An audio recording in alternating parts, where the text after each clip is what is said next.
So something really funny that I noticed on the internet for the last, 3-4 years, is that literally no one promotes these OnlyFans models better or more than all of these guys that claim to be conservative, traditional, anti-feminists, anti-OnlyFans.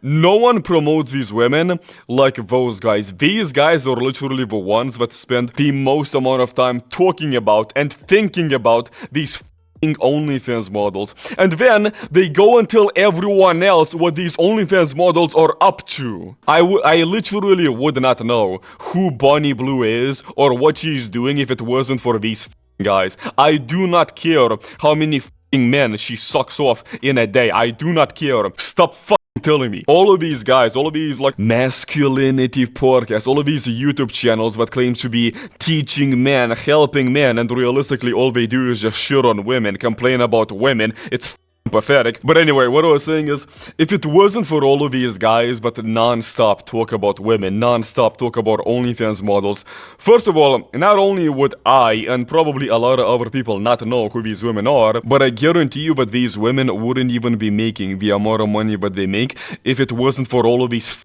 retards talking about these women non-stop, making all of these videos, making all of these podcasts with these women. And this is a perfect example of that. Andrew Tate doing a podcast with Bonnie Blue, this is literally marketing for Bonnie.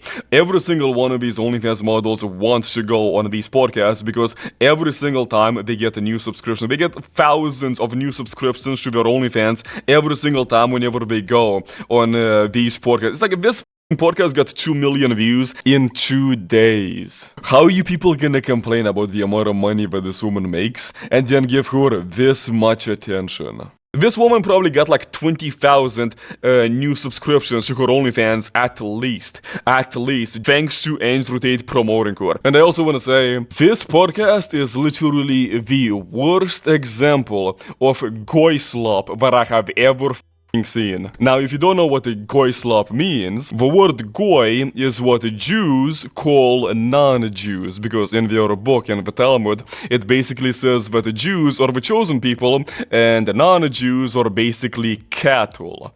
So basically, when someone says goy slop, that can refer to like fast food, unhealthy food, but it can also be used to refer to entertainment. Like, for example, Marvel movies oftentimes get called goy slop. Sports oftentimes get called the goy slop. This podcast of Andrew Tate talking to like the biggest on the planet, this is the worst example of goy slop I have ever seen. This podcast, Andrew Tate talking to a the fact that 2 million people tuned in to listen to these two people have a conversation, it's like, who the gives a what Bonnie Blue has to say? Honestly, like, I think that you have to be a to listen to what Andrew Tate has to say, but whatever, I guess I can kinda understand why people wanna listen to this guy. And it's really difficult for me to not consider all of these people that clicked on this podcast and listen to it for over 2 hours.